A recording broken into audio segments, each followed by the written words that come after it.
Valentine day বা বিশ্ব ভালোবাসা দিবস শুরুর বাকি মাত্র কয়েক ঘন্টা। এর মধ্যেই দেশে দেশের ফুলের দোকানগুলোতে চলে এসেছে বাগানের সেরা সেরা ফুলগুলো। গ্রাহকদের নজর কাড়তে দৃষ্টিনন্দন করে সাজিয়ে রাখা হচ্ছে বাহারি ফুল, ছড়াচ্ছে মন মাতানো সৌরভ। দোকানে থরে থরে সাজানো ফুলের এই দৃশ্যটি ফ্রান্সের রাজধানী প্যারিসের।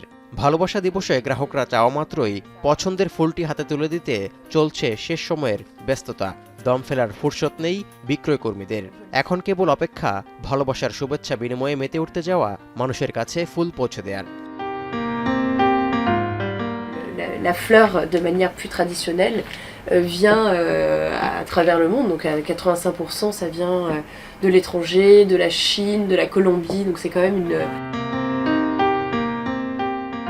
প্যারিসের এই ফুল দোকানে জানালেন, ফুল সাজসজ্জা ও ভালোবাসার ভাব আদান প্রদানের উপলক্ষ হলেও দোকানটিতে এমন বিশেষ ফুলও আছে যা খাওয়ার উপযোগী। ফুলের নাম carnation. Donc ça c'est vraiment une fleur que j'aime beaucoup. Moi l'hiver c'est vraiment une fleur qui a des saveurs qui sont intéressantes. Ça va être proche du clou de girofle, un peu radis noir.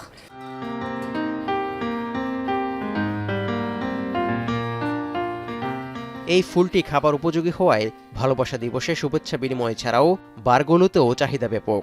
পানীয়ের glass সাজাতেও ব্যবহার হচ্ছে ফুলের, যা বারগুলোর ভোক্তাদেরও আকৃষ্ট করার এক অন্যতম মাধ্যম। চুমুকে চুমুকে পাওয়া ফুলের মোহনীয় সৌরভে হারিয়ে যান ভোক্তারা। Même s'il n'y en a pas dans le cocktail, on va dire que ça va biaiser un peu votre cerveau quelque part et vous allez sentir quelque chose de plus floral dans votre drink, même s'il n'y en a pas.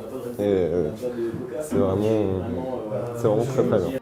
ফ্রান্সের প্রায় 85% ফুলই আমদানি হয় বিশ্বের বিভিন্ন দেশ থেকে।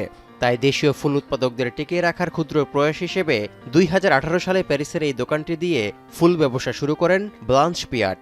আমদানি করা ফুলের বিরুদ্ধে যুদ্ধ ঘোষণা হিসেবে স্থানীয় 10 জন ফুল উৎপাদকের কাছ থেকে সংগ্রহ করা ফুল দিয়ে এগিয়ে নিচ্ছেন ব্যবসা।